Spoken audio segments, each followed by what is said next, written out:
desarrollaron en la vida cotidiana de los antiguos canarios, desvelando cómo eran confeccionados, distribuidos y usados antes y después de la llegada de los colonos europeos. La cerámica es uno de los materiales arqueológicos más característicos de su cultura material, y que a pesar de ello la identificación de alfares prehispánicos en la práctica arqueológica de la isla es casi inexistente. Por ello se plantean numerosas dudas en torno al proceso productivo y a la distribución y el uso de los recipientes, cuyos modelos de producción en el espacio doméstico se ha extrapolado muchas veces al periodo previo de la conquista castellana. Como explica Del Pino Curvelo en su intervención prevista en el marco del ciclo de conferencias, pondrá los resultados de las últimas investigaciones sobre cerámicas de tradición aborigen llevadas a cabo en nuestra isla. Miguel Del Pino es licenciado y doctor en Historia por la Universidad de Las Palmas de Gran Canaria. Su tesis doctoral, defendida en enero de este año, se centró en el estudio de los recipientes cerámicos de los antiguos canarios, los primeros habitantes de la isla. Ha presentado los resultados de su investigación en diferentes congresos y seminarios nacionales e internacionales. Buena parte de su formación como doctorando se ha centrado en el análisis instrumental de las pastas cerámicas, análisis químico, mineralogía, petrografía óptica. Para ello ha realizado varias estancias de formación en la Universidad de Barcelona, la Universidad de Sheffield y en el Laboratorio de Arqueometría del Centro Nacional para la Investigación Científica Demócritos, en Atenas. De manera paralela también ha tomado parte en diversas excavaciones arqueológicas, incluyendo yacimientos de la península ibérica y en Próximo Oriente, desde el Paleolítico Medio a la Edad Moderna. Y en la actualidad continúa colaborando con proyectos de investigación tanto en Canarias como en la península ibérica. Para también hablar del ciclo y ampliar mucho más lo que yo pueda decir, está con nosotros Javier Velasco, de la Unidad de Patrimonio Histórico del Cabildo, que va a tomar la palabra. Muy bien, muchas gracias. Yo voy a ser breve y sobre todo lo que queríamos agradecer a ustedes su presencia una vez más, acompañándonos en este ciclo de conferencias, y también agradecer a esta casa que nos ha acogido con una casa propia para poder dar a conocer muchos trabajos que se están desarrollando en la actualidad y que muchas veces también pasan desapercibidos para nosotros, para la sociedad, ¿no? En este sentido yo creo que hay que agradecer la intervención de don Miguel Del Pino, que seguro que va a poner de manifiesto un tema que para la tradición historiográfica de los que nos dedicamos a la arqueología canaria siempre había sido una especie de deuda pendiente, que es el estudio de la actividad osera de los antiguos canarios, o de las antiguas Canarias, como también él quizás nos explique.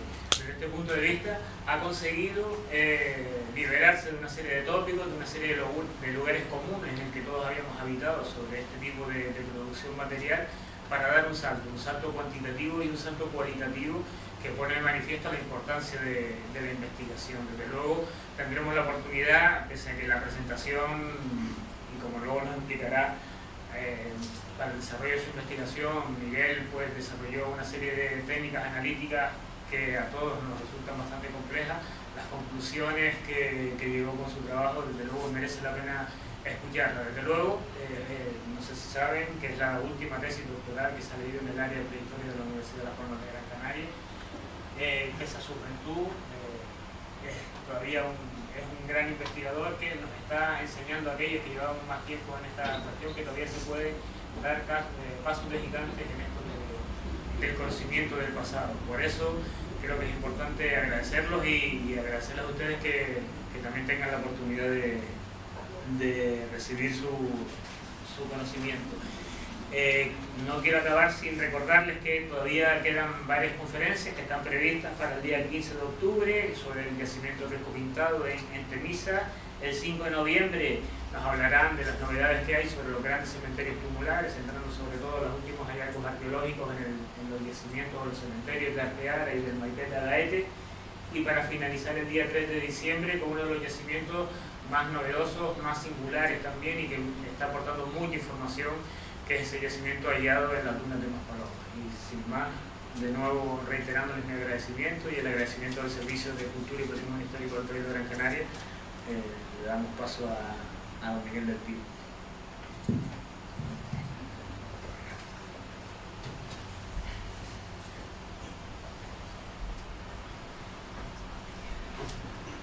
buenas tardes.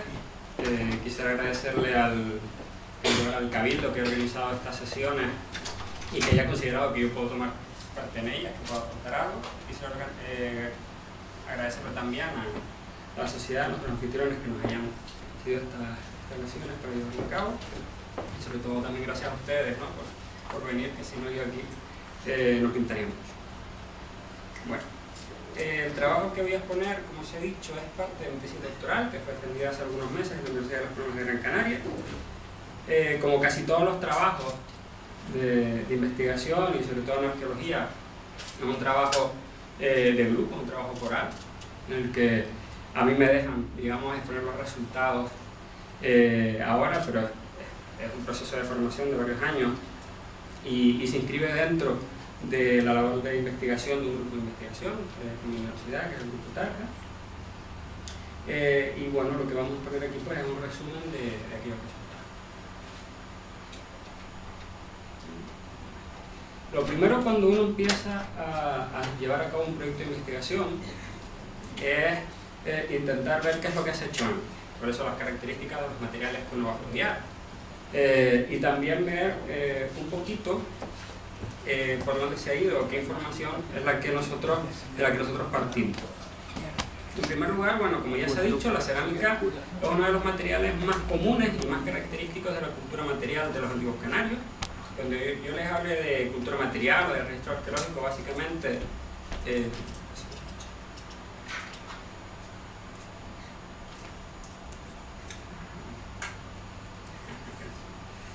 básicamente de lo que hablamos es de esos hallazgos que han dejado los antiguos canarios que nosotros podemos estudiar.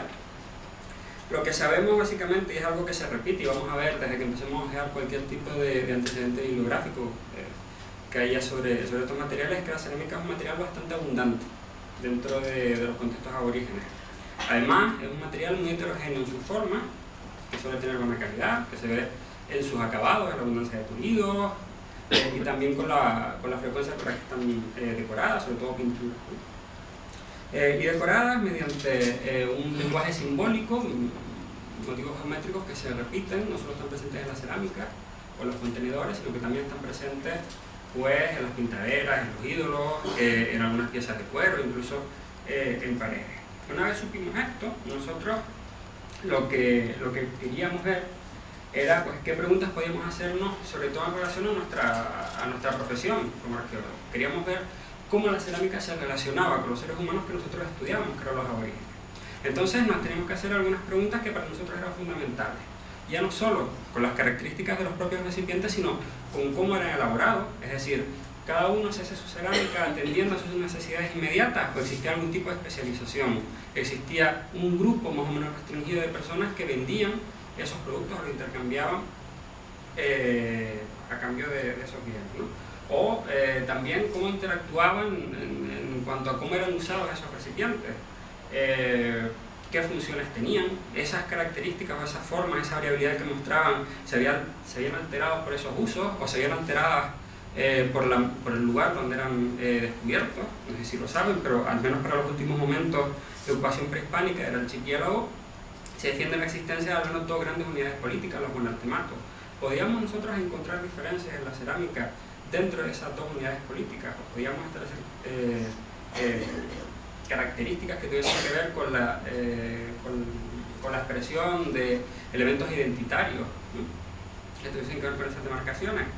Y también queríamos ver si podían existir diferencias cronológicas. Se ha defendido en algunos casos que existía un aumento de la calidad, un aumento de la abundancia, incluso un aumento del número de piezas pintadas según disminuye la antigüedad de los niveles en donde eran recuperados. ¿Podíamos nosotros ver eso? ¿Cómo se manifestaba? Bueno, otra de las grandes preguntas, otra de las grandes labores que uno tiene que hacer es, al principio de la investigación, ver cuáles son las fuentes que uno tiene, cómo se han estudiado, cuáles son las metodologías que se pueden aplicar, sobre todo para organizarse, para saber cómo puedes llevar a cabo tu propia investigación, qué vías tienen futuro, qué vías ya están amortizadas, se han acabado. Y lo cierto es que, como pasa en casi toda la investigación arqueológica en la isla de Gran Canaria sobre los antiguos canarios, hay una importante cantidad de información que se sigue aplicando a los contextos arqueológicos y que proviene de las llamadas fuentes etnohistóricas. Las fuentes etnohistóricas son los textos que elaboran, sobre todo los europeos, se elaboran en contextos ya sociales plenamente europeos, con respecto a las costumbres de los antiguos canarios. No tenemos fuentes escritas de los aborígenes, ¿vale? Solo tenemos las inscripciones bereberes que no somos capaces de leer. Lo que aparece en estas fuentes, ya aquí les pongo una cita de Cedeño, que es una de las más largas, pues hace referencia a que la loza era elaborada por mujeres, que la hacían a mano, que las almagraban. El almagre es el pigmento rojo que se emplea para decorar la cerámica, y además que eran bruñidas, ¿no? Que eran pulidas, que eran brillantes, que es algo que habíamos visto antes. Para hacerlo se empleaban piedras, y después lo que sabemos es que las piezas eran cocidas al aire libre, es decir, se ponía un hoyo posiblemente con el combustible y se les daba fuego. Si se fijan, mucha de esa información es la que nosotros seguimos presentando todavía en el siglo XX, el siglo XXI. Y quedan muchas de las respuestas que nosotros planteábamos antes sin contestar. No sabemos cómo se seleccionan las materias primas según la función de los recipientes, no nos transmiten tampoco cómo se difunde esa cerámica, ¿no? Tampoco sabemos muy bien qué las hacen. Hablan de mujeres, en algunos textos hablan incluso de oficiales, de una mano de obra especializada, pero no tenemos muy claro cuáles son los patrones lo que en arqueología se llaman patrones de producción, distribución y consumo de estos bienes. A ello se le suma también otro hándicap, y es que las fuentes se elaboran en un momento muy determinado, que es un momento bastante tardío de la ocupación prehispánica. Si nosotros pretendemos bucear, ir hacia los momentos más antiguos, podemos seguir empleando esa información. ¿Qué garantías tenemos de que eso se siga haciendo así, ¿no? Para ello es necesario recurrir, bajo nuestro punto de vista, a la arqueología, al estudio propio de los materiales, tanto en el momento de las crónicas para solventar aquellas cuestiones que las propias fuentes históricas, las fuentes escritas, no nos aclaran, como para poder sumergirnos, ir a momentos más antiguos e intentar ver cuáles son las características de esos recipientes ahí.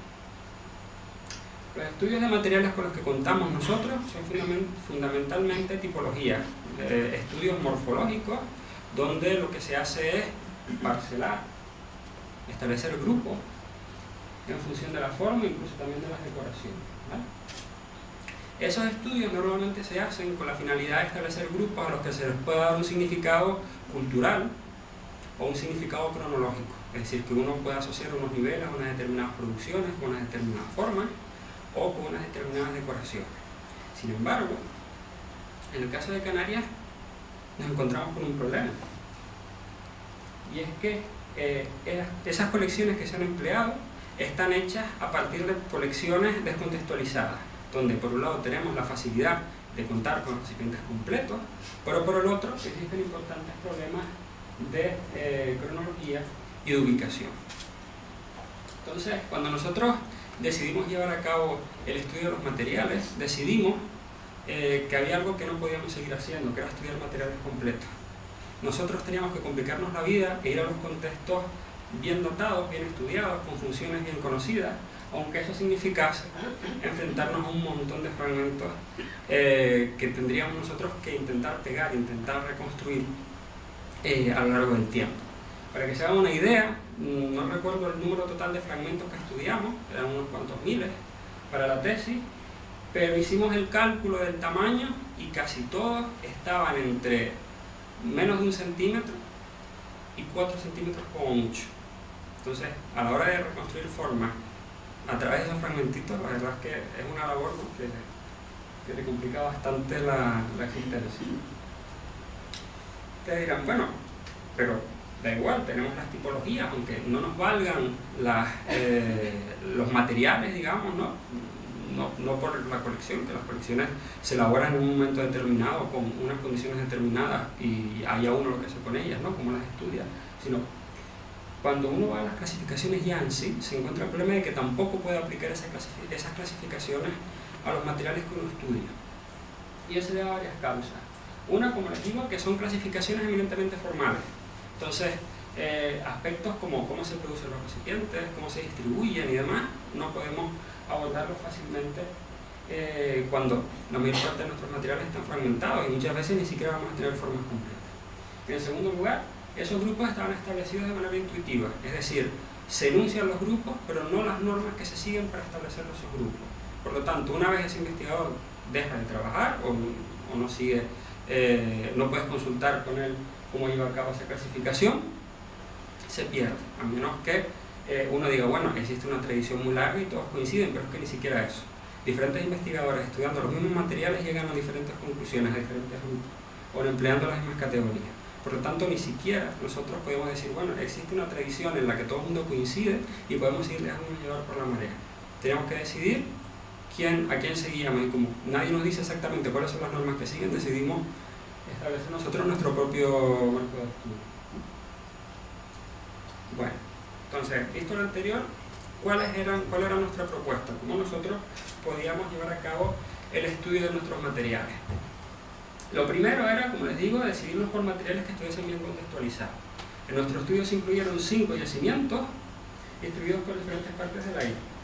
En primer lugar, se llevó a cabo el estudio de los materiales de Coa Pintada, un gran poblado, que estaba datado entre los siglos VII y la última datación que tuvimos fue del siglo XVI, con 2 momentos de ocupación, con cerca de 50 estructuras, que habían sido además identificadas con unas funciones determinadas, y eso nos daba pie a poder estudiar materiales procedentes de diferentes contextos, contextos de cocina, contextos de almacenamiento, contextos domésticos, que era algo que no se había tenido en cuenta anteriormente para llevar a cabo el estudio de los materiales. En segundo lugar, se llevó a cabo el estudio de La Cerera, que está en el municipio de Arucá. Lo que nosotros estudiamos fue la cueva, ¿vale? Lo que está al fondo. La Cerera también tiene unas dataciones, un periodo de dataciones muy largo, según las últimas fechas que obtuvimos, pues empieza en torno al siglo VII su ocupación, llega hasta el momento de la conquista, y además presentaba la ventaja de dar una cronología tan larga como el centro de Coa Pintada, pero con una sucesión de momentos de ocupación dentro de una misma estructura, ¿no? Con unos cambios y demás que nos podían permitir interpretar también los cambios que se producían dentro de la cerámica. Además, dentro de La Cerera se habían identificado también diversas actividades domésticas, algunas de ellas relacionadas con la actividad de cocina, que tiene una unidad de combustión, y después encima tiene justo una cerámica de cocina que había sido empleada dentro de esa misma cueva. Por lo tanto, también nos interesaba porque nos da información en cuanto a las funciones del espacio y de su cronología, que después nosotros podíamos seguir empleando por la interpretación del conjunto cerámico. En tercer lugar, ya incluimos un yacimiento bastante diferente a los demás.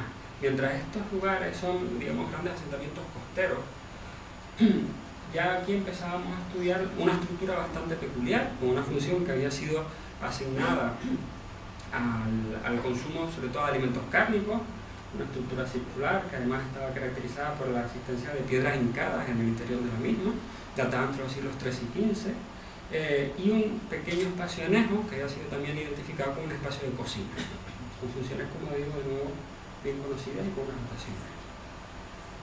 Y ya en la mitad meridional de la isla teníamos el yacimiento de San Antón, en la zona de Huime, donde se habían llevado a cabo 2 campañas. Tenemos dataciones a partir del siglo XI para este espacio, y en su interior se habían identificado diferentes lugares asociados a actividades de tipo doméstico en un sentido amplio, donde estas actividades parecían organizadas en torno a unidades de combustión también. De nuevo, volvíamos a tener funciones conocidas, pero desconocidas en un contexto dado. Y por último, se incluyó también en este análisis el estudio de dunas de Maspalomas. Creo que tendrán más adelante dentro del mismo ciclo una sesión específica.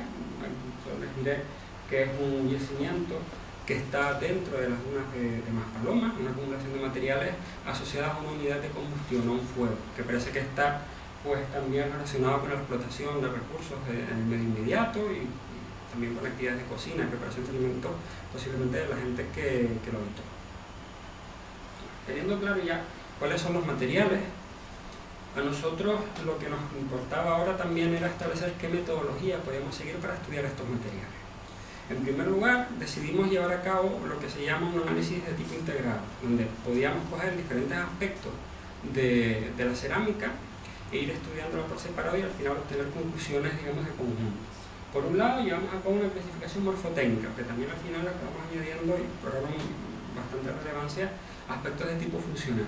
En segundo lugar, análisis que se llaman arqueométricos. Dentro de la arqueología existe una rama que se dedica al análisis de los materiales arqueológicos por medio de la aplicación de técnicas instrumentales, análisis químico, análisis microscópico, etc. Y es lo que ustedes tienen aquí. Mientras esto sería un análisis, digamos, macroscópico a mano, con las características que son bien visibles. Después ya, una vez teníamos claro cuáles eran los grupos que íbamos a obtener, hicimos petrografía óptica, fluorescencia de rayos X, difracción de rayos X y microscopía electrónica. Ya lo iremos viendo las técnicas posteriormente y los resultados que fuimos obteniendo. Bueno, en cuanto a la morfología, que fue uno de los primeros aspectos que vimos, lo cierto es que no innovamos en ese sentido. Existe una tradición de los años 50 en la que los volúmenes, es decir, las formas de los recipientes son asimiladas a unos volúmenes, unas formas de revolución. Y es lo que ustedes ven aquí. Nosotros lo que hicimos fue intentar establecer la similitud entre las piezas y determinadas formas. Pueden ser las esferas, los elipsoides, hipercoloides, cilindros, etc. Y entonces decidimos considerar eso variantes morfológicas. Y a su vez también en los casos de los que obteníamos más de una forma, decidimos que eran formas compuestas. Y fuimos asociando estas formas hasta que coincidían con lo que podíamos ver como sistema descriptivo. Para nosotros, la forma no solo era un elemento cultural para establecer grupos, también era un elemento que nos iba a relacionar la cerámica con otras características de sus paredes, de sus pastas, y que podíamos al final relacionar también con la función, podíamos interpretar así su uso dentro de los contextos. Por ejemplo, está claro que si nosotros vamos a contener líquidos y vamos a transportarlos, no vamos a elegir una forma como esta, a menos que nos veamos obligados por condiciones que escapan a nuestro control. ¿Por qué? Pues porque posiblemente si tú empiezas a caminar con esto y ya no está arriba, se te vaya a derramar, o incluso si llegas a usarlo a tu casa, no vas a poder cubrirlo, o muy difícilmente lo cubrirás para que no vengan animales, bichos, que no te caigan ciscos. Sin embargo, sí que eliges algo así. Si tú comienzas a establecer esto como hilo conductor y le vas sumando cosas, como vamos a hacer ahora, van a ver que se entiende bastante bien desde el punto de vista de la función y del uso, a la hora de establecer los grupos finales. En cuanto a las decoraciones, nosotros no llevamos a cabo un análisis pormenorizado de los motivos y de las composiciones, sino simplemente anotamos cuándo esas piezas estaban decoradas con la finalidad de poder establecer relaciones con la forma, aunque no pudiésemos establecer al final diferenciaciones muy explícitas, muy directas en relación a ello, ¿no? Tampoco podemos hacer todo, y para nosotros, viendo ya cómo habían ido los estudios de las pintaderas, por ejemplo, en estos años, con la gente del Museo Canario, con José Molina, éramos conscientes de que para llevar a cabo una descripción pormenorizada de las composiciones decorativas hacía falta desarrollar un lenguaje propio que yo no estaba en disposición de desarrollar en ese momento. A la forma y a la existencia de unas decoraciones le añadimos los acabados.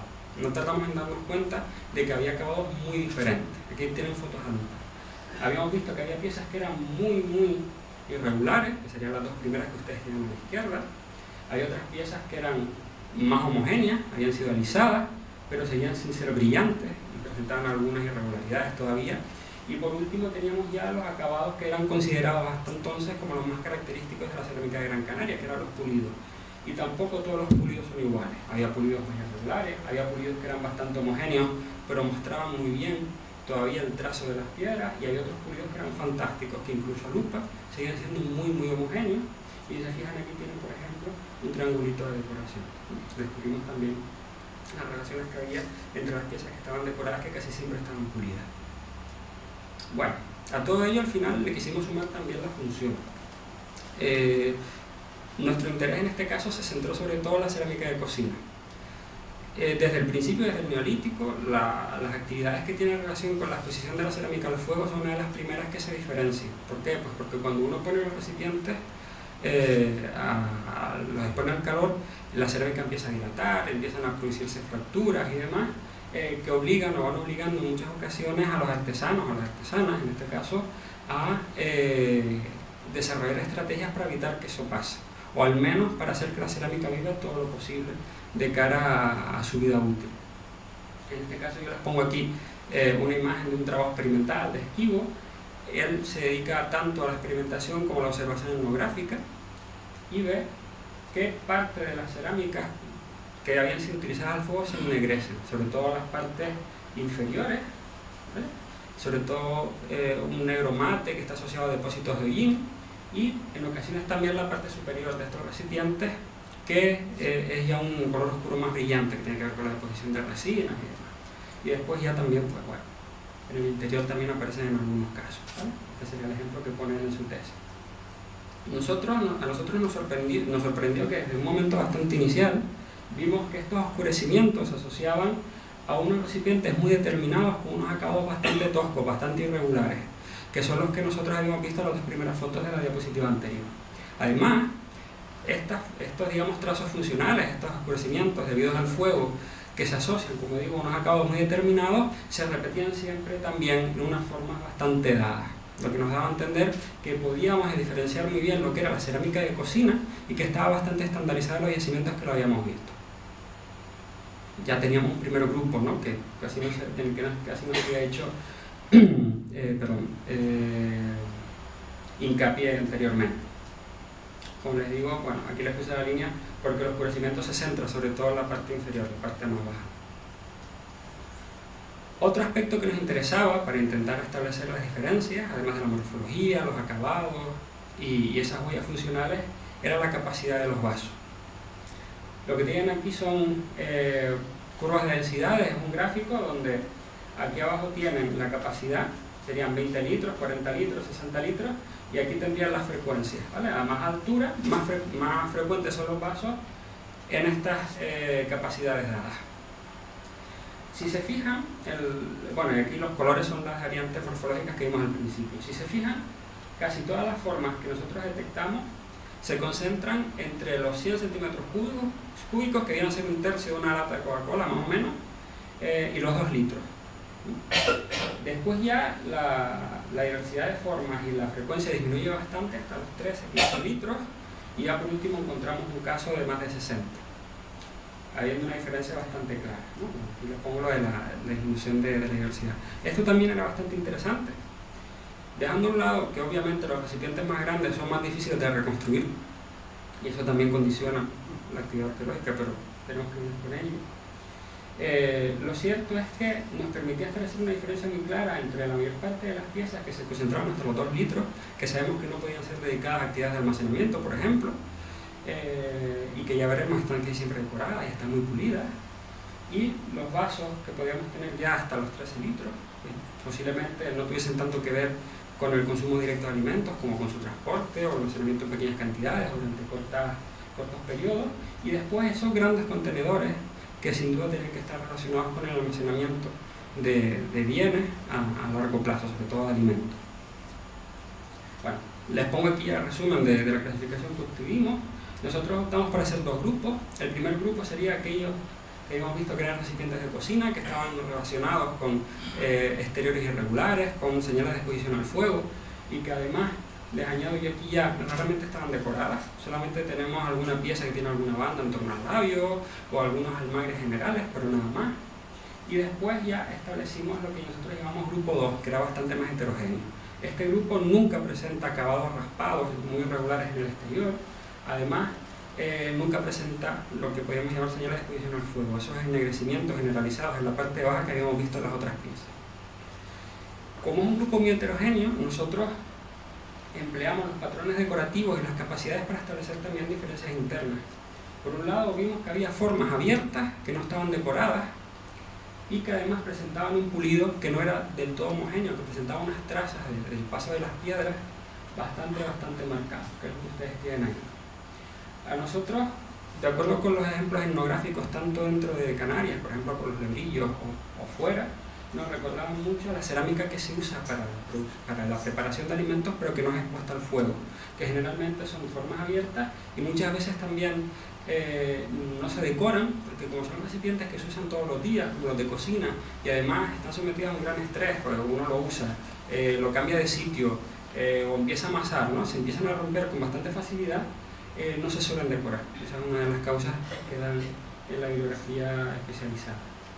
Después establecimos otro pequeño grupo, del que solo pudimos poner la forma de un recipiente, la copa pintada, que era de más de 60 litros, ¿no? Y que nosotros creemos que tiene que ver con formas de almacenamiento. Además son formas cerradas, que muy fácilmente uno puede ponerle una tapa, incluso un cuero o cualquier tipo de cobertura, y evitar que entren parásitos. Y después ya tenemos el resto de las formas, donde establecimos diferencias según su volumen principal, formas turcocónicas, hiperboloides, ellipsoides verticales, que generalmente es donde se concentran las decoraciones. Tienen algunas fotos. se concentra en las decoraciones y los pulidos, ¿sí? Que era un poco la que más se había considerado como característica de la isla de Gran Canaria en los estudios previos.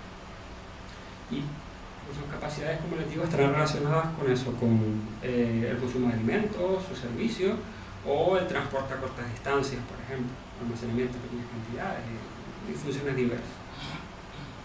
Bueno, aquí les pongo un poquito, para no aburrirles, los resultados que obtuvimos en conjunto de todos los yacimientos. A partir de esa clasificación, podemos observar, sobre todo, digamos que la Cerera nos sirvió como esqueleto, y todos los yacimientos fuimos comparándolos con respecto a la Cerera porque nos daba una ocupación general, ¿no? de la cual a lo largo de todo este tiempo. Vimos que aumenta la cantidad de materiales según disminuye la antigüedad de los niveles. Vimos también que hay una variabilidad de formas que está asociada a ese aumento de la cantidad de materiales, y que esa variación se da sobre todo en los grandes poblados. Hay otras zonas, como por ejemplo unas de Maspalomas, que son yacimientos pequeñitos, posiblemente asociados a una función muy concreta, donde muchos de esos cambios no se ven tan claramente, también porque tienen unas cronologías más antiguas. En segundo lugar, vimos diferencias espaciales, sobre todo en el caso de San Antón, donde pudimos observar que había decoraciones impresas con frecuencia, mayor frecuencia que los demás lugares, y algunas formas nuevas, que podíamos relacionar tal vez con esas diferencias políticas, de las que habíamos hablado de los monarquematos. Es llamativo porque esas diferencias se manifiestan claramente solo en los últimos momentos de ocupación, a partir del siglo XI, y después ya, como hemos visto, hay que tener, y sobre todo era una nota mental para seguir teniéndolo en cuenta para futuros trabajos, esas diferencias, esos cambios morfológicos, y esas diferencias en los acabados no son elementos aislados, sino que parece que están relacionados todos entre ellos. La cerámica de cocina tiene unas características determinadas, la cerámica de consumo de alimentos tiene otras características determinadas, y eso es muy útil porque cuando uno lleva a cabo comparaciones entre diferentes yacimientos, si no tiene en cuenta cuál es la función de los envases y de los contextos donde se lo encuentra, puede llegar a conclusiones, digamos, un tanto peligrosas o irreales. Bueno, una vez tuvimos claros cuáles eran los grupos de ese estudio macroscópico, esa morfología, esa tecnología y esas funciones, llevamos a cabo el estudio de las pastas. En primer lugar, lo que hay que tener en cuenta es que cuando uno lleva a cabo el estudio de las pastas, está llevando a cabo el estudio de una cosa bastante heterogénea. Esto es una fractura de una pasta de una cerámica, ¿vale? Como sería vista, sería el borde. Hasta aquí estaría el borde de la pieza y hasta aquí estaría el resto del cuerpo. Nosotros en la fractura nos encontramos primero, si se fijan, unos granos bastante mayores, que serían los desgrasantes. Son minerales, son fragmentos de roca que se suelen incluir para darle mayor resistencia, para mejorar el secado, para que sobreviva la cocción, etc. También nos encontramos poros, huecos, que nos van a dar bastante información sobre cómo se hicieron los recipientes. Y por último, todo lo que los rodea sería la matriz, que son minerales, son bastante más finos, que casi no se ven. Bueno, empezamos con las técnicas. En primer lugar, lo que hicimos fue aplicar las técnicas de petrografía óptica. Bueno, para que nos hagamos una idea de qué es. La petrografía óptica consiste en tomar un fragmento de cerámica, pulirlo por un lado, pegarlo a una lámina de cristal y volver a pulirlo tanto que al final la luz pueda pasar a través de la muestra. Eso es lo que va a hacer que nosotros podamos usar el microscopio para estudiar. Si se fijan, aquí está la muestra y lo que hacemos es ponerle luz y esa luz sube y es lo que nos va a hacer poder estudiarla y ver las características de la pieza. Lo que ve uno al final del microscopio es algo así. Aquí tenemos 4 imágenes, ¿vale? Solo veríamos una de ellas en cada vez que mirásemos el microscopio. Y lo que nosotros hacemos con la petrografía es establecer grupos a partir de las diferencias que podamos observar. Si se fijan, una de las virtudes de la petrografía óptica es que nos permite no solo saber qué es lo que tiene la pasta, sino que nos permite saber cuál es la relación entre esos 3 componentes que habíamos visto antes. Los desgrasantes, si se fijan, todas las fotos están a la misma escala, ¿vale? Esto sería un gran fragmento de desgrasante, un gran fragmento de roca. El poro, aquí tenemos un poro alargado, por aquí, y después la matriz, que sería todo lo marrón que envuelve esos 2 componentes, ¿no? Y otros fragmentitos de roca y demás por aquí más pequeños, que también son desgrasantes. Las diferencias con la pastas que nosotros tenemos a la derecha son abismales. Si se fijan, aquí la matriz es de un tono bastante más rojizo. Además, los desgrasantes, que serían todos estos puntitos de diferentes colores, son mucho más pequeños que en el caso anterior. Y en este caso también se encuentran algunos poros, pero esos poros ya no son alargados, sino son poros bastante más redondeados, tienen formas diferentes. Pues lo mismo nos pasa con esta pieza de por aquí, donde los desgrasantes, que serían estos, tienen formas diferentes y además tienen diferentes aspectos que tienen que ver con diferentes composiciones. Y de nuevo nos vuelve a pasar aquí, donde encima la matriz es de un color bastante oscuro y casi todos los desgrasantes que tenemos son cristalitos de feldespato. De manera detenida, solo les mostraré dos ejemplos de la cerera. Por ejemplo, aquí vuelven a ver una matriz rojiza, vuelven a ver los desgrasantes, los fragmentos de roca, y a veces pasa que uno también puede detectar la presencia de lo que se llaman granos característicos o que nos pueden hacer de guía.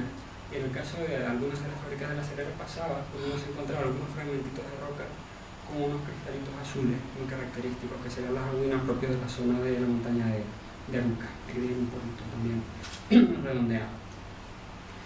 Otra muestra del mismo yacimiento sería esta, donde nosotros vemos ya que hay diferencias bastante importantes, ¿no? Y donde de nuevo volvemos a encontrarnos un guía que ya no es el mismo de antes, sino un fragmento de roca totalmente diferente, con una textura bastante bandeada, con unos cristalitos que salen así como si fuese una geoda, por uno de los lados. Que es lo que, ya les digo, aunque uno no sepa qué es lo que está viendo, sí que es capaz de ir estableciendo grupitos y después viendo que hay diferentes pastas. Los resultados, para no seguir viendo con detalle las láminas, básicamente vimos que no había una fábrica por yacimiento, había varias, que además, bueno, las diferencias las pudimos trazar a partir de la cerera. Volvimos a detectar diferencias funcionales y cronológicas en las pastas que se relacionan con las diferencias morfológicas, macroscópicas, ¿no?, que podíamos ver abajo y que ya hemos señalado en los casos anteriores. Destacaríamos que la función de los recipientes parece jugar un papel fundamental a la hora de elegir qué materias primas y cómo se emplean y cómo se preparan esas pastas. Y ya veremos ahora el caso concreto de la cerera, tiene que ver con el tamaño y la proporción de los desgrasantes y de manera en relación a ello la porosidad que podemos obtener en estas piezas. Y por último, cabría destacar que casi todas las producciones son de origen local. Es decir, parece que en casi todos los poblados se emplean las materias primas más inmediatas, aunque es cierto que al menos entre yacimientos cercanos como la cerera y Cueva Pintada existen fábricas que coinciden, y no solo coinciden las pastas, digamos, sino también coincide el tipo de cerámica en el que se emplean, que son cerámicas de cocina, lo que nos puede estar indicando algún tipo de intercambio o una tradición común. Bueno, viendo el caso de la cerera, tampoco vamos a verlo con mucho detalle. Esto es un gráfico que se llama de cajas y bigotes. Aquí tienen el diámetro de los desgrasantes y aquí tienen los 5 grupos que nosotros vimos en este yacimiento. Destacaríamos que solo uno de los grupos está presente durante los 3 momentos de ocupación, que serán de rocas félsicas. Y además que este grupo se relaciona siempre con cerámicas de cocina, bien aquellas que se ponen al fuego, bien aquellos otros recipientes abiertos que no tienen nunca decoración. Después se le añaden durante la segunda fase de la cerera tiene 3 fases de ocupación, la fábrica de los cristalitos azules que vimos antes, y las fábricas de rocas básicas, que sería esta aquí, la A. Y volvemos a tener que esta siempre se aplica a esas cerámicas de cocina o sin decoración, nunca se aplica a las cerámicas decoradas. En el último momento de ocupación, que se acuerdan también, sería ese momento más reciente donde tenemos más productos, tenemos una mayor cantidad de cerámica y además tenemos una mayor diversidad de formas, es cuando tenemos presentes los 5 grupos también. Y volvemos a tener fábricas que solo se relacionan con actividades de cocina. Mientras que otra, que sería la de grano más fino, se relacionaría solo con cerámica fina, cerámica decorada. No se lo dije antes, pero bueno, a mayor altura, mayor tamaño de grano, ¿vale? De los bigotes y de los circulitos que tienen en sí. Bueno. Otra de las técnicas empleadas es la fluorescencia de rayos X. La fluorescencia de rayos X lo que nos da es la composición elemental de las muestras. A diferencia de la petrografía óptica, no tenemos una visión de cómo se relacionan entre sí los diferentes componentes de la pasta, sino que nosotros molturamos, hacemos un polvo y lo que obtenemos es la composición del conjunto de la muestra que nosotros analizamos. Esa muestra se transforma en pastillitas, en 2 pastillas para diferentes elementos, y después ya se mete en la maquinita y ya te da unas concentraciones. El resultado es una cosa así, es decir, una tabla todavía más grande donde tienes un montón de números, un montón de datos con las proporciones de los diferentes elementos, y nosotros lo que hacemos entonces es procesar esos datos para tener al final una serie de grupos, que se lo represento aquí. Este gráfico es lo que se llama un dendrograma, donde al final tienen las diferentes muestras que fueron analizadas para la tesis, y si se fijan se van uniendo. Pues a menor altura de las uniones, más similitud hay entre la composición de las muestras. Como elemento característico solamente diremos que los grupos se dan fundamentalmente entre piezas de un mismo yacimiento, lo cual nos pone en relación a lo que habíamos dicho antes, en que uno de los yacimientos se emplean solo materias inmediatas. Entonces es normal que los grupos sean más similares entre sí cuando proceden de un mismo origen. Y además vimos algunas diferencias que tienen que ver con la funcionalidad de los vasos. No hay muchos cambios, es lo que habíamos visto ya para la petrografía. En el caso de la cerera, vemos que hay un grupo que se relaciona fundamentalmente con el grupo 1 de cocina y con algunas de las piezas no decoradas del grupo 2, y vemos después que hay cerámicas o muestras que se corresponden con las piezas decoradas que se vuelven a concentrar en un mismo lugar, por lo cual la correspondencia entre las dos técnicas es buena. Otro aspecto que nos pareció muy interesante es que en la cerera, al menos, las muestras del último momento de ocupación, de los 2 últimos momentos de ocupación, son las que forman parte de los 2 grandes grupos, mientras que las del primer momento aparecen dispersas por el gráfico. Eso nosotros lo hemos interpretado como que según disminuye la antigüedad de los niveles, aumenta la homogeneidad de las pastas y una estandarización de la misma. Si ustedes se acuerdan, coincide con un aumento también en la producción, un aumento en la diversidad de las formas. Bueno, básicamente esto ya es lo que habíamos visto en los momentos anteriores, con lo que he ido explicando con el gráfico. Otra de las técnicas aplicadas, y estas dos, tanto esta como la siguiente, son técnicas que vamos a aplicar solo, en este caso, al conocimiento, digamos, de las temperaturas de cocción, que es una información fundamentalmente tecnológica, es la microscopía electrónica de barrido. Nosotros meteríamos la piecita aquí, normalmente se reviste de plata y de carbono, y nos va dando unas imágenes, tal que esta. Y lo que nosotros hacemos, lo que ustedes están viendo aquí, es la matriz, ¿vale? Lo que habíamos visto antes marcado en la fractura. Y si se fijan, está como lajeado. Ahora de todas formas haremos una foto con más detalle. Se fijan, tiene un montón de líneas por aquí. Eso es lo que compone la matriz, que son los minerales de arcilla. Los minerales de arcilla son como plaquitas, ¿vale? Nosotros cuando le añadimos agua lo que hacemos es separar esas plaquitas, disminuye la fricción, eso es lo que hace que nosotros tengamos una masa plástica que podemos trabajar. Cuando esa agua se va, volvemos a tener fricción y perdemos esa plasticidad. Es un proceso reversible, sin embargo cuando nosotros le damos temperatura, ese proceso se puede volver irreversible, que es lo que nos pasa a nosotros con la cerámica. El efecto de la cocción es lo que se conoce como la vitrificación de las pastas. Este sería lo que nosotros nos encontramos. Si se fijan, hay un montón de plaquitas aquí, que sería la de los minerales de arcilla. Cuando nosotros alcanzamos altas temperaturas, esas plaquitas desaparecen, se transforman en una especie de lava y pierden totalmente su morfología, que es lo que nosotros tendríamos a la derecha. Sin embargo, nosotros lo que tenemos casi siempre es esto. Esto lo vamos a tener solo de manera accidental, con niveles de incendio, con lo cual no hay información técnica. Normalmente en pastas como la de Gran Canaria, cuando nos han perdido los disquitos de arcilla, estamos hablando de pastas de temperaturas que no superan los 800 grados. Bueno, y por último aplicamos la difracción de rayos X. La difracción de rayos X nos da también información sobre todo con respecto a las temperaturas de cocción de los recipientes. Lo que nos dice es qué minerales forman parte de la matriz. Tienen que ser minerales bien cristalizados, eso sí, porque si se acuerdan les había dicho que cuando le metemos calor a la matriz se transforma en una especie de lavita. Si nosotros frenamos el proceso, enfriamos rápidamente la matriz o el proceso de todo el conjunto, lo que se nos transforma es en un vidrio volcánico que no tiene una estructura ordenada y no sería un mineral. Eso no lo podríamos ver aquí, es ruido para nosotros el análisis de difracción de rayos X. Lo que vemos además son elementos mayoritarios, mayoritarios en la mezcla, perdón. Eso es también interesante porque, al igual que pasaba con la fluorescencia, con el análisis químico, nosotros no vamos a ver cuál es la relación entre los componentes. Nosotros hemos monturado la muestra y la hemos metido en la maquinita. Lo que vamos a ver es solo qué minerales forman parte de manera mayoritaria de esa muestra. Es interesante porque cuando uno calienta la muestra se van produciendo una serie de reacciones que van llevando a la desaparición y aparición de determinados minerales. Esas apariciones y esas desapariciones nos sirven como guía para saber las temperaturas que han alcanzado.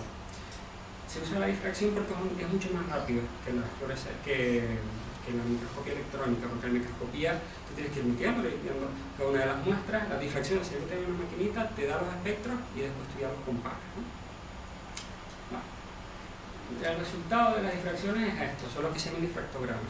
Cada piquito va correspondiendo a un mineral, es característico. A nosotros, como la información que nos va a dar es fundamentalmente la misma que nos había dado la microscopía electrónica, lo que nos interesaba en primer lugar era ir a ver si los disquitos de las arcillas habían desaparecido. Y no han desaparecido. Han desaparecido en Galdar, han desaparecido en La Celera y no han desaparecido en San Antonio. No han desaparecido en ningún lugar. Y después sí es verdad que tenemos algunos minerales que van a ser piroxenos, que en otras pastas son elementos que son considerados a alta temperatura y que para nosotros no lo son propios de la geología local. Entonces era algo también que era un apunte, digamos, que había que hacer para las futuras interpretaciones de las muestras de aquí en adelante.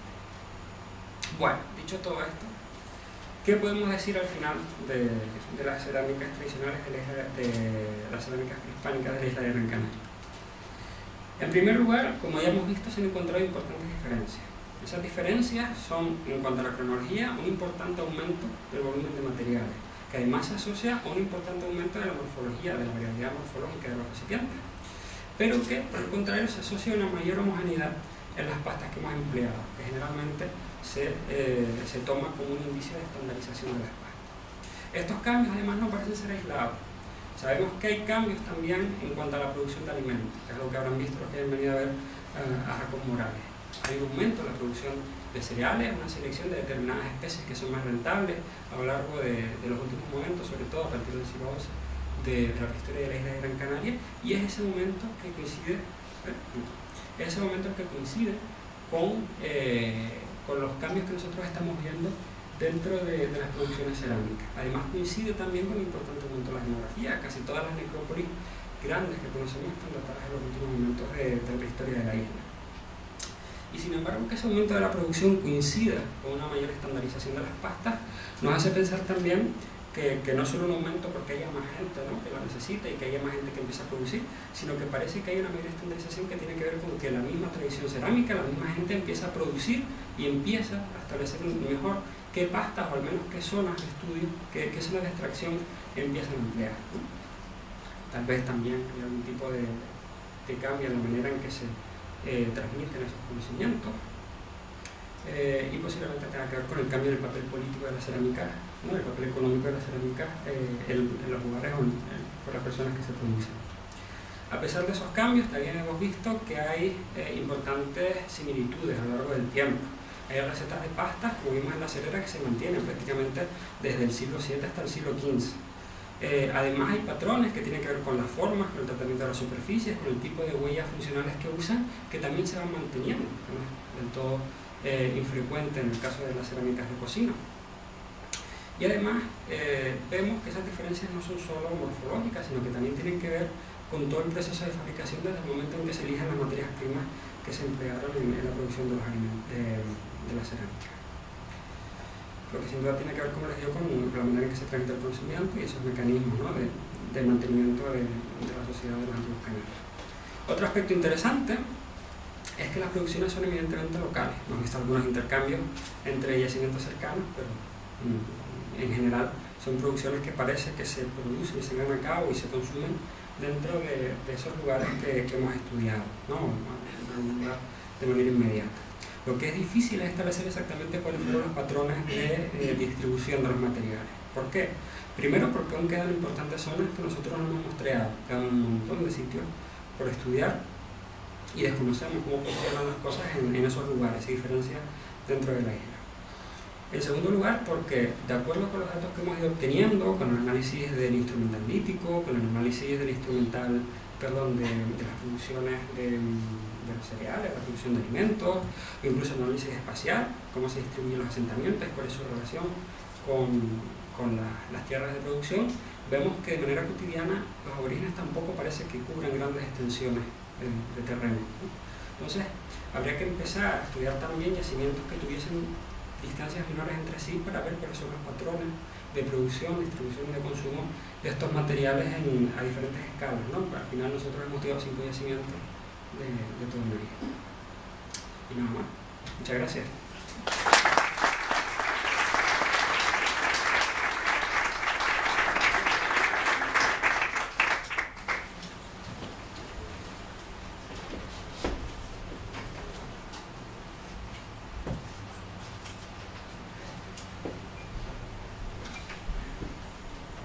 Muchas gracias. Supongo que habrá preguntas y seguramente habrá muy interesantes respuestas. Así que si quieren preguntar. Yo para ir calentando el ambiente, la pregunta de que ha estudiado antropología social, ¿no? Es decir, cómo se ha estructurado esa sociedad. Es decir, estaba pensando antes que a finales del siglo XIX había un montón de antropólogos que, utilizando pequeños estudios de investigaciones muy parciales, hicieron grandes síntesis de la evolución social y cultural de las sociedades. Entonces, ahora, actualmente, nadie se mete en esos berenjenales, ¿no? No hay un tío como Morgan ni gente así que hace esa gran síntesis. Entonces, pero claro, de alguna manera, lo que a todos nos motiva, en buena medida, es que es una sociedad desconocida, una cultura desconocida, y queremos saber más. Hoy estamos saliendo algo a base de la cerámica.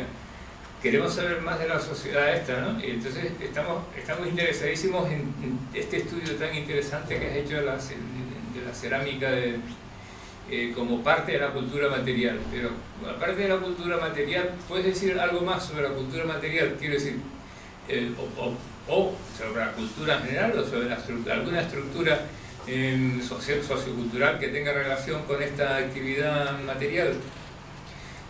Te lo digo porque es mi interés, pero yo creo que a mucha gente le interesa una respuesta sobre esto.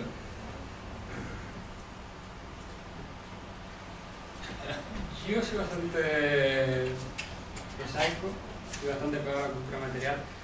Lo cierto es que parece que hay unos patrones de distribución que son locales, pero choca bastante con la estandarización de la paz.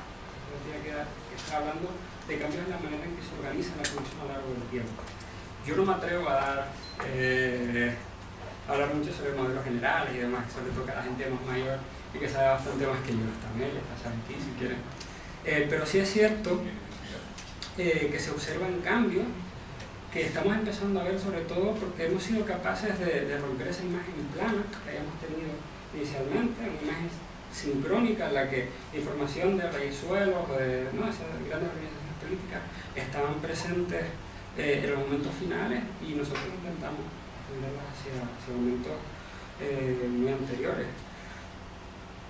Yo creo que no hay una estructura, posiblemente estamos muy lejos de saber cuál es exactamente la estructura a través del estudio de los materiales, pero porque es que hay muy poquitos estudios de materiales hechos hoy en día en Gran Canaria. Está la cerámica, hay algunos estudios antropológicos, está la industria lítica, pero es muy difícil, sin tener, por lo menos para mí, sin tener una buena base material, hacer inferencias de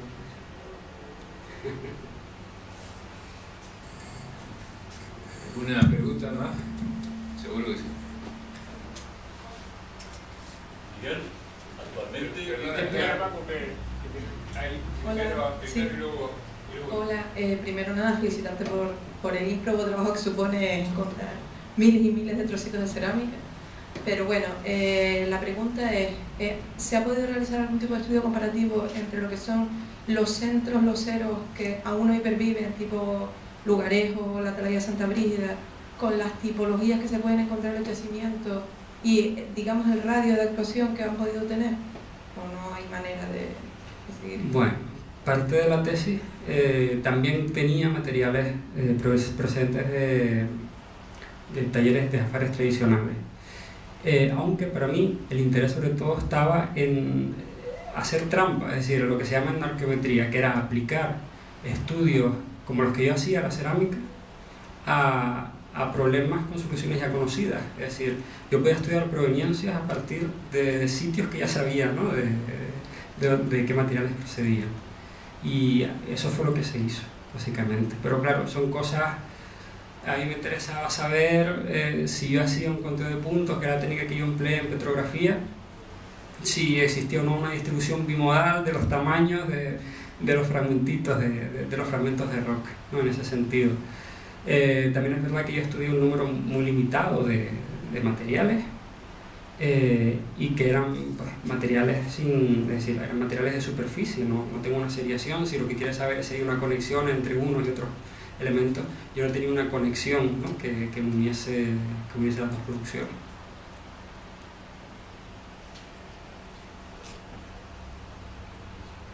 Quería preguntarte qué clase de análisis se puede hacer, ¿no? ¿Qué clase de análisis se puede hacer actualmente en la isla? Podemos hacer aquí de lo que comentaste antes. Todo. No, me refiero el microscopio de barrido no tenemos aquí, ¿no? Bueno, los análisis se hicieron en Barcelona, en CEP, es decir, lo que habíamos hablado un poquito antes. Yo no sé si los servicios creo que la Laguna se ofrece, por ejemplo, la microscopía. No sé si Las Palmas también en su servicio, la verdad es que no lo he mirado.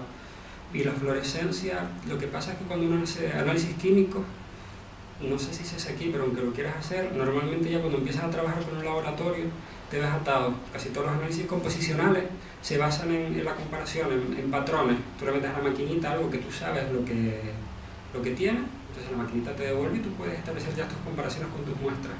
Si tú empiezas a cambiar de laboratorio, te puede dar resultados diferentes y grupos diferentes.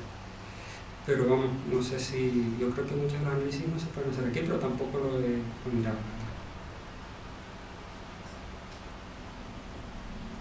Si me permite, Miguel, te voy a hacer 3 preguntas diferentes. La primera es si desde el punto de vista métrico o volumétrico hay un patrón que seamos capaces o que haya sido capaz de reconocer en las producciones oceanas. Es decir, si hay un estándar, por así decir, pese a que habíamos visto que hay entre 100 mililitros, ¿no? y 2 litros, pero ¿hay algún patrón que sirva como modelo para... no sé, como modelo, como patrón de medición o como patrón de medida, tanto métrica como volumétrica de las producciones, que nos permita hablar de una estandarización que es difícil en la cerámica llamarlo, ¿no? Pero la segunda es, una vez sentadas las bases de todo este desarrollo que has planteado, ¿cuál sería el futuro o cuáles serían los retos que te puedes plantear tú o cualquier otra persona que quiera trabajar en investigación dedicada sobre la evolución losera de los antiguos canales? Y la tercera pregunta, yo insistiría en la pregunta previa. ¿Podemos establecer puentes desde el punto de vista histórico, no más allá de lo funcional o más allá de lo meramente morfológico, entre la losa anterior a la conquista con esa losa que conocemos de los centros loseros que podemos quizás reconocer a partir del siglo XVIII, XIX o ya en el XX?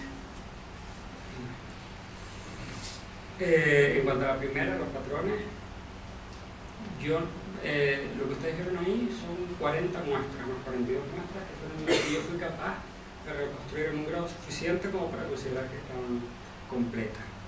Hay formas que sí que es verdad que son formas generalmente chiquititas, las formas troncocónicas, sobre todo las carinadas, que son además las que tienen mejores tratamientos, son las que están decoradas con motivos más complejos, las que presentan pulidos más homogéneos.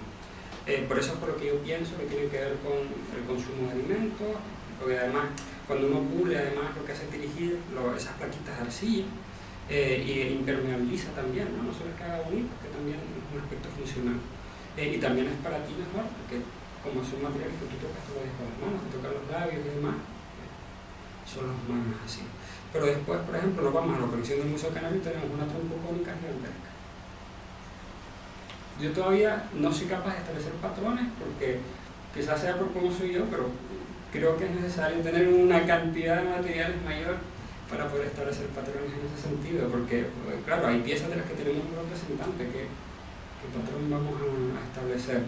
Se pueden hacer cosas generales, es decir, yo hice ese grupo 2, sobre todo lo que yo llamo su grupo 2A, 2B, que no puse aquí por no volverlo con lo personal, que es un grupo muy heterogéneo, que todavía a lo mejor cuando nosotros hagamos un estudio más a largo plazo se puede ver qué ocurre, o colecciones no completas, ya cuando no tenemos esa necesidad de intentar dar un sentido cronológico, un sentido cultural, porque estamos viendo más o menos ya a partir del nacimiento qué es lo que hay, a lo mejor es el momento de dedicarse a otro tipo de colecciones, ¿no? Así que no sé. La segunda... ¿Lo que cree que se puede hacer? Bueno, yo creo que... a partir de ahora para estudiar cerámica? Bueno, algo fundamental es mirar los yacimientos, son solo 5 y hay una zona inmensa de la isla que no tenemos ni idea de qué pasa. Y sí que sabemos, quitando ya explicaciones de tipo rasiológica y demás, sí que sabemos que hay diferencias entre el interior y el exterior en muchos casos son muy grandes. A lo mejor son económicas, tenemos grandes poblados fuera y nos tenemos dentro, el tipo de poblamiento que se da. Pero yo creo que esa sería es decir, cubrir nuevos espacios es algo fundamental. Los fondos no son muchos, quizás hay que intentar afinar un poco, ¿no? Ver qué técnicas se emplean de acuerdo con las posibilidades de la investigación, pero vamos, yo creo que el mejor futuro es seguir investigando. Y en cuanto a la relación, es que bueno, las noticias que tenemos hasta por aquí, alguien que sabe bastante más que yo de las producciones tradicionales, son que la mayor parte de los centros aparecen en momentos tardíos. Entonces, lo que no podemos seguir defendiendo es que todos los centros roseros proceden, ¿no? Como se hacía hasta entonces, hasta hace poquito, de la tradición prehispánica. Yo no tengo ni idea, puedo hablar del prejuicio. Seguramente parte de la tradición aborigen continuó dentro de las producciones alfareras, no sé hasta cuándo, y se mezclaría con esas otras producciones a mano que se siguieron, ¿no? que se fueron mezclando con la llegada de los pobladores a la isla. Ahí ya hasta qué punto podemos establecer el origen o no, ya pongamos la línea roja, eso ya queda bastante lejos de mi pretensión. Bueno. Y siguiendo un poco con la misma pregunta, Xavi, en comparación, evidentemente sabes un montón de la cultura material y de la producción rosera de Gran Canaria, aunque te falta mucho por saber. Como bien has dicho, tienes que investigar en otros sitios de la isla, pero ¿y comparaciones con otras islas? ¿Tienes algún criterio, has sacado alguna conclusión con la producción rosera en otras islas del archipiélago? Yo solo me dediqué a las producciones de Gran Canaria y los datos que hay son bastante escasos. Está la tipología de La Palma y casi no hay análisis arqueométricos, y también está la tipología de Tenerife. Hay algunas tipologías ya más restringidas, en el caso de Fuerteventura, Lanzarote, y prácticamente no conocemos la de Hierro o la Humedad. Entonces, las comparaciones son muy complicadas, por lo que decía antes, ¿no? Es que tenemos un poquito de datos de la cultura material. Se ha ido a la construcción de esos grandes modelos, al crecimiento de monografías, al crecimiento de ediciones de conjunto, pero cuando uno va a los datos, hay un poquito de yacimientos publicados. Una de las cosas que me llama la atención, ¿no? En Canarias, con tantos años de producción arqueológica. Perdón, yo entiendo que, según hemos visto en las proyecciones, se han analizado 5 lugares de producción ocera. Yo que vivo en Telde, hay una cantidad de yacimientos arqueológicos que se han determinado, por ejemplo, una de ellas de los yacimientos de Tufia, de las 4 puertas. Y he visto que en estos años atrás se han estado haciendo investigaciones que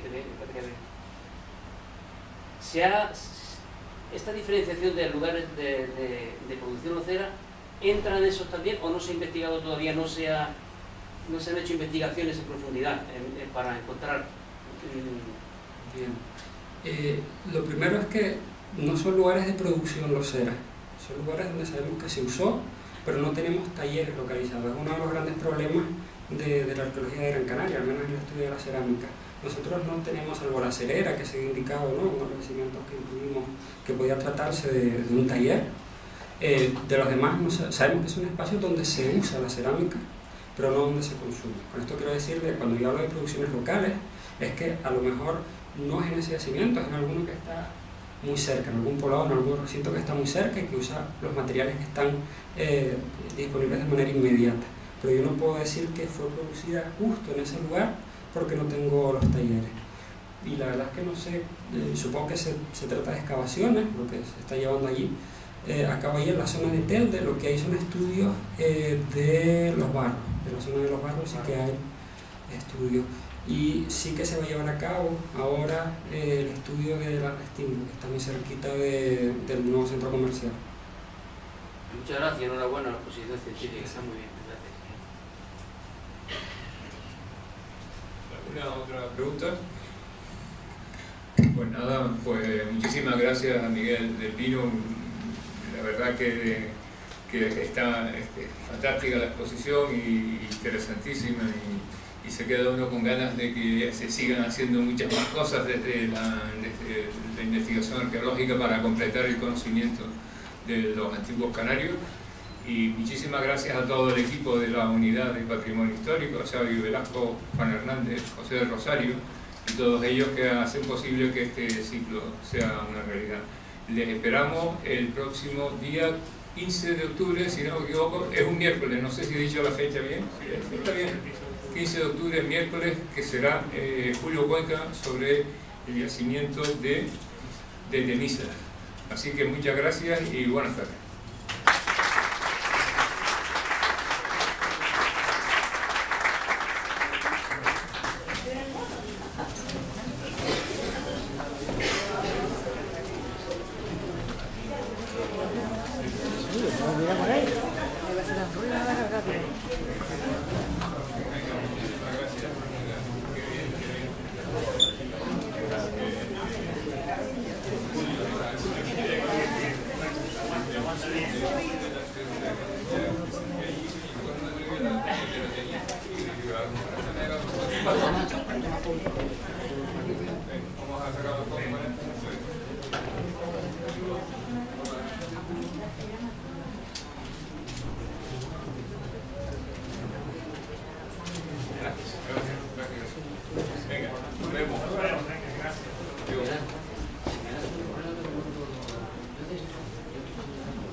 Existía un grupo más o menos restringido de personas que vendían esos productos o los intercambiaban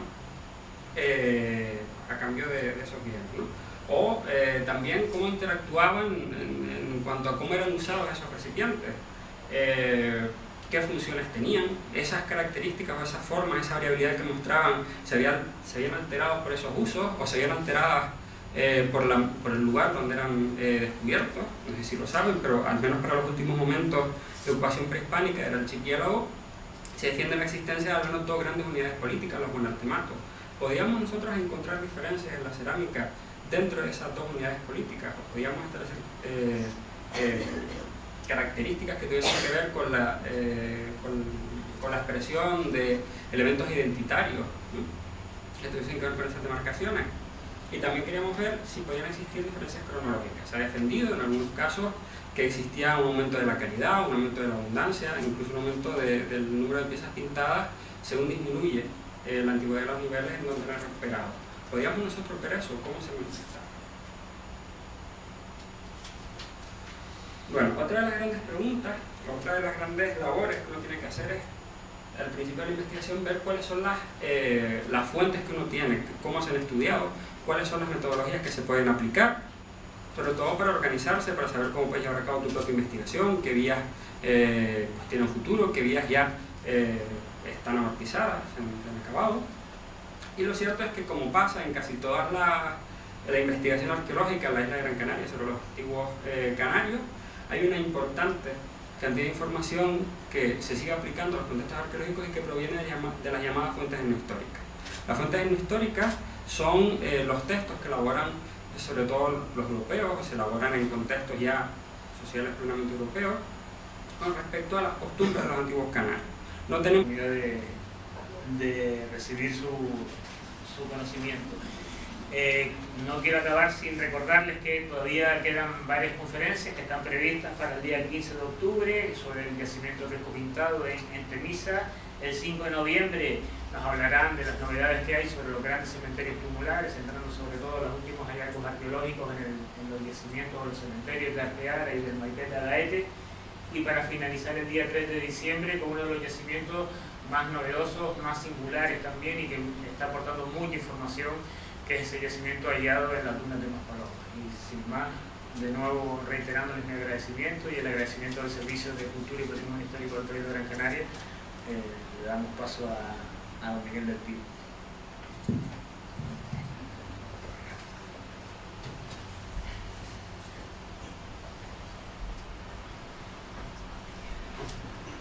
Buenas tardes. Quisiera agradecerle al Cabildo que ha organizado estas sesiones y que haya considerado que yo puedo tomar parte en ellas, que puedo aportar algo. Quisiera agradecerle también a la sociedad, a nuestros anfitriones que nos hayan sido estas sesiones para llevarlo a cabo. Y sobre todo también gracias a ustedes, ¿no? por venir, que si no yo aquí no pintaría mucho. Bueno. El trabajo que voy a exponer, como os he dicho, es parte de mi tesis doctoral, que fue defendida hace algunos meses en la Universidad de las Palmas de Gran Canaria.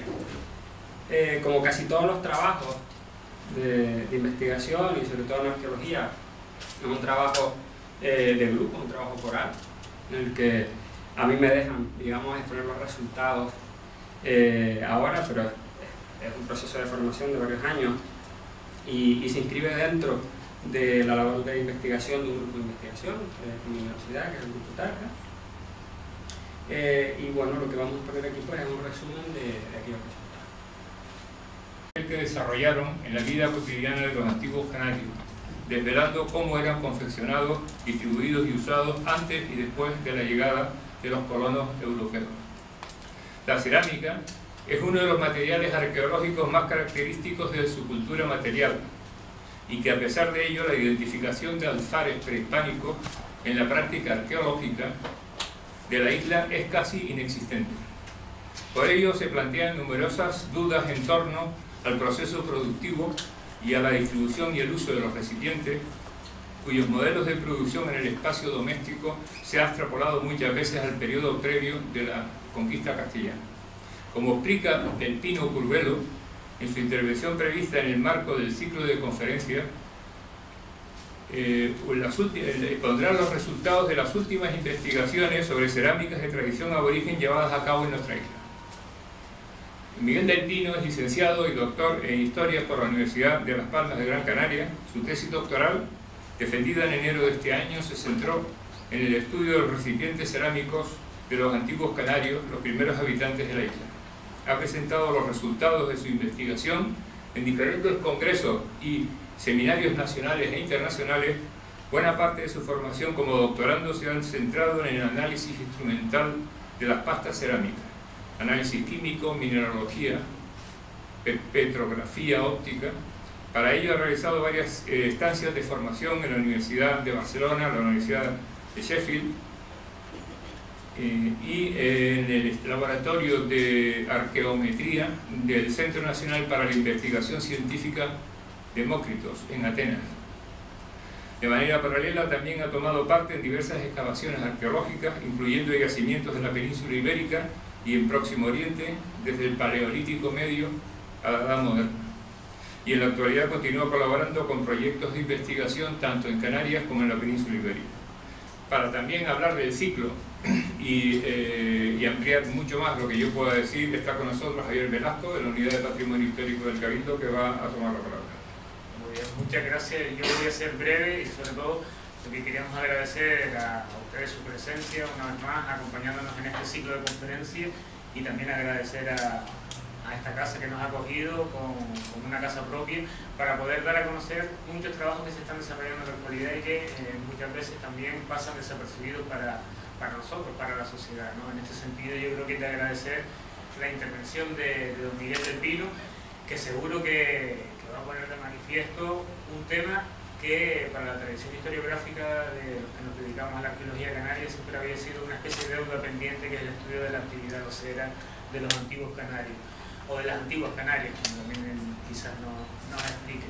Desde este punto de vista ha conseguido liberarse de una serie de tópicos, de una serie de lugares comunes en el que todos habíamos habitado sobre este tipo de producción material, para dar un salto cuantitativo y un salto cualitativo que pone de manifiesto la importancia de la investigación. Desde luego tendremos la oportunidad, pese a que la presentación, y como luego nos explicará, para el desarrollo de su investigación, Miguel pues desarrolló una serie de técnicas analíticas que a todos nos resultan bastante complejas.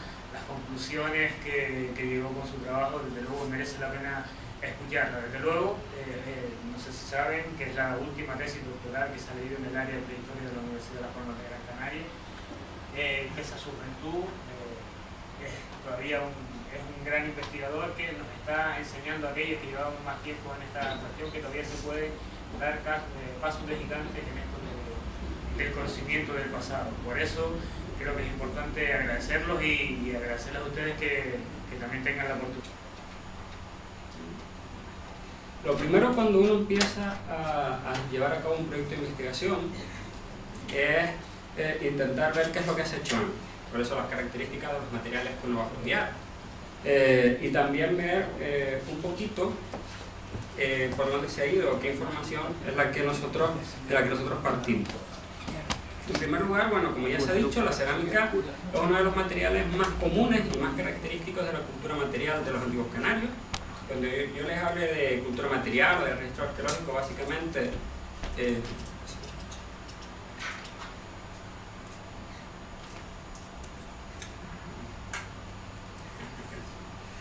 básicamente de lo que hablamos es de esos hallazgos que han dejado los antiguos canarios que nosotros podemos estudiar. Lo que sabemos básicamente, y es algo que se repite y vamos a ver desde que empecemos a ojear cualquier tipo de antecedente bibliográfico que haya sobre estos materiales, es que la cerámica es un material bastante abundante dentro de los contextos aborígenes.